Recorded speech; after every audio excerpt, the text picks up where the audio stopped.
తప్పుదోవ పట్టిస్తానికి మోడీ అమిత్ షాల యొక్క దుర్మార్గమైన ఆలోచనతో మహిళా రిజర్వేషన్ అని పెట్టి మేమేదో మహిళలకి వ్యతిరేకంగా ఉన్నట్టుగా క్రియేషన్ చేయడానికి మోడీ ఆడిన నాటకంలో నిన్న బట్టబయలయ్యి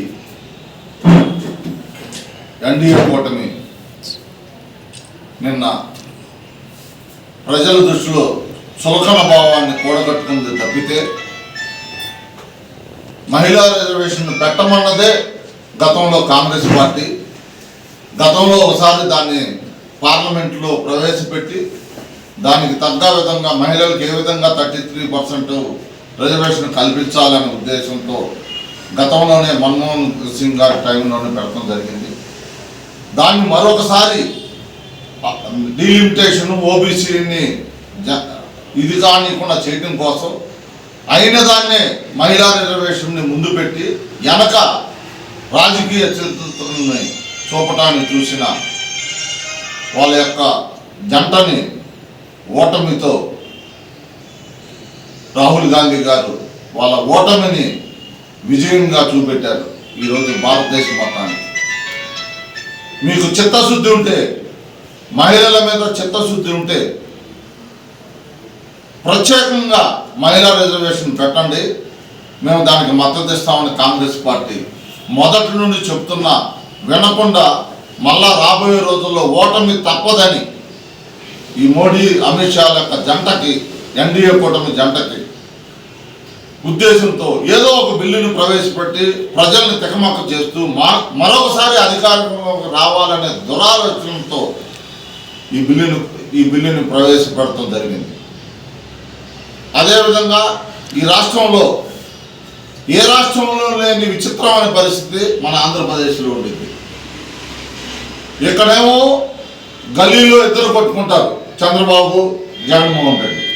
అక్కడికి వెళ్ళిన తర్వాత ఇద్దరు కలిసి ఒకే పార్టీకి అమిత్ షాను మోడీ ఏది చెబితే దానికి తందానా అని ఓటేయటం ఈ రాష్ట్రంలోనే చూస్తున్నాం. ఏ రాష్ట్రంలో అయినా డిఎంకే ఒకేపు ఉంటే అన్నా డిఎంకే ఒకేపు ఉండేది, తృణమూల కాంగ్రెస్ ఒకేపు ఉంటే బీజేపీ ఒకేపు ఉండేది, ఆర్జేడీ ఒకేపు ఉంటే లల్లూ ప్రసాద్ యాదవ్ గారి పార్టీ ఒకేపు ఉండేది, అఖిలేష్ యాదవ్ గారు ఒకేపు ఉంటే బీఎస్పీ కానీ మిగతా ఇట్లా ప్రతి రాష్ట్రంలో ఎక్కడెక్కడ వాళ్ళ ఇది నిర్ణయాలు ఉంటే పార్లమెంట్లో కూడా అదే విధంగా నిర్ణయం తీసుకుంటారు. కానీ ఆంధ్రప్రదేశ్లో మాత్రం చంద్రబాబు ఏమో జగన్మోహన్ రెడ్డిని నన్ను జైలు పాలు చేశారంటారు. వీళ్ళిద్దరూ మాత్రం అక్కడ ఢిల్లీలో మాత్రం మోడీ దగ్గర చట్టాపట్టాలు వేసుకొని ఢిల్లీ లవత్సపాయిలాగా తిరుగుతారు వీళ్ళిద్దరూ. ప్రజలు ఎప్పుడైనా అర్థం చేసుకోండి, నిజమైన ప్రజల కోసం చట్టాలని అమలు చేసేది, చట్టాలను ప్రవేశపెట్టేది కాంగ్రెస్ పార్టీ ప్రజల కోసం. అధికారం మళ్ళా పొందాలనే ఉద్దేశంతో కొత్త చట్టాలను తయారు చేసేది ఈ బీజేపీ ప్రభుత్వం.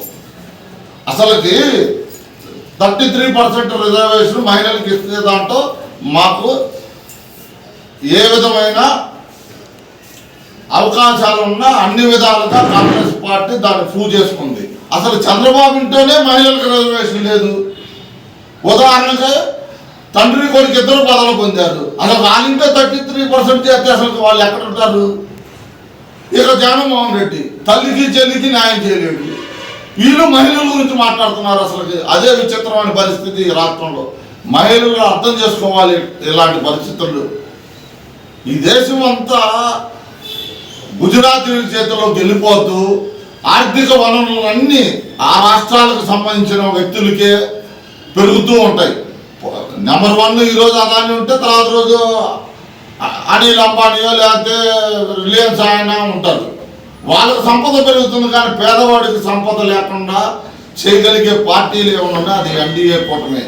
ప్రజలు అర్థం చేసుకున్నారు కాబట్టి ఎలక్షన్ ముందు 100 లోపే వచ్చింది ఇండియా కూటమి అని చెప్పి ప్రజలను నమ్మించారు. కానీ నిన్న కూడా ప్రూవ్ చేశారు, 230 సీట్లు పై చిలుపు. రాబోయే రోజుల్లో ఇదే పార్లమెంట్లో 2029లో రాహుల్ గాంధీ ప్రధాని కావటం ఖాయం.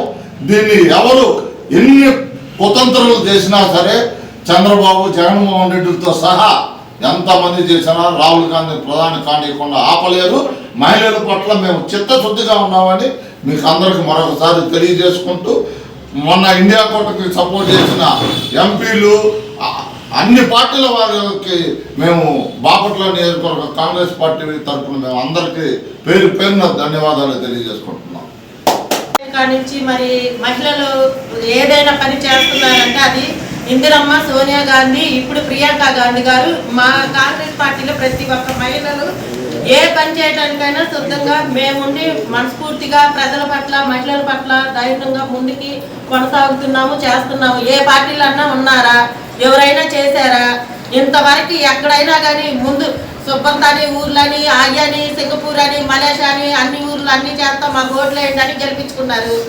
రోడ్ల మీద ఒక్కసారి సంస్థకి గొంతుకి చూడండి, ఏ కాలువ కానీ రోడ్డు మీద చెత్తలు కానీ ఆడ పెట్టుకొని ఉన్నారు. ఇప్పుడు నడిపే పరిపాలన మీరు సరిగ్గా చేయట్లేదు. మహిళల పట్ల అన్నీ మీరు పెంచటం కాడ మధ్య తరగతుల కుటుంబంలో ఉన్న మహిళలు కూలి పనికి వెళ్తూ, రైతులైనా కానీ ఎవరైనా కష్టపడి పని చేసుకుని వస్తుంటే ఏదే వస్తువు కొనాలన్నా ప్రతి ఒక్కటే ధరలు పెంచేశారు. అవి తగ్గట్టు చేత కాలేదు. ముందు ప్రజలు మహిళల గురించి మాట్లాడుతున్నారు. మరి కాంగ్రెస్ పార్టీ ఆనాడు ఇందిరమ్మ, సోనియా గారు చేసిన పనులు ఒకసారి గుర్తు తెచ్చుకోండి. సవాలుగా ఎదురుతున్న వాళ్ళు చేసిన పనులు గుర్తు తెచ్చుకొని ఎన్నిసార్లు వాళ్ళు గెలిచారు పార్టీ తరఫున, ఎన్నిసార్లు ప్రజలకి అంత మంచి పనులు చేశారు. ఈ రోజు పార్టీ గురించి మాట్లాడే అర్హత ఏ పార్టీలో వాళ్ళకి కూడా లేదు. కాంగ్రెస్ పార్టీ మేము బుద్ధి చెబుతున్నాం. ఈసారి మాత్రం కాంగ్రెస్ పార్టీ గెలిచేదే, ఖచ్చితంగా గెలిచి తీరుతుంది. జై కాంగ్రెస్. రెండు ఒకటి అన్నారు, ఓకే. మరి జగనన్న పార్టీ అన్నారు, మరి మద్యపానం మేము ఆపేపిస్తాము, మీకు మేమున్నాం అన్నాని ఆ రోజు చెప్పారు. ఇంతవరకు ఒక్క షాపు క్లోజ్ చేపిలో ఒక మద్యపానం ఆపేయమని చెప్పడానికి లేదు. మహిళల పట్ల మీరు ఇస్తున్న గౌరవం అదేనా?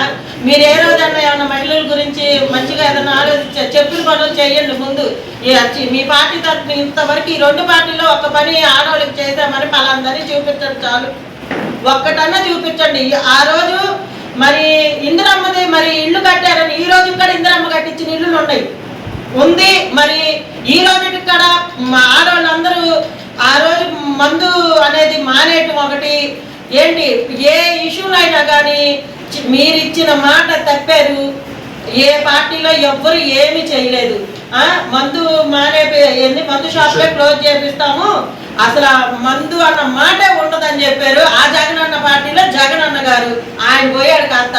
మీరు వచ్చారు ఇప్పుడు రాకదారులకు కూడా డబ్బులు వసూలు చేస్తున్నారని చెప్పని నిందలు పడుతున్నాయండి. బాపట్లలో బీచ్కి వెళ్ళినా ఇటు వచ్చినా అటు వచ్చినా ఎటు వచ్చినా కానీ దేనికైనా కానీ ఆడ చూడు అక్కడికి ఒక బ్రాండ్ షాప్ పెట్టి అక్కడక్కడ తనుకొని గుద్దుకొని వస్తున్నారు. ముందు అవి మానేపించి ఆడవాళ్ళు ఎత్తున పాల్పోయింది ముందు.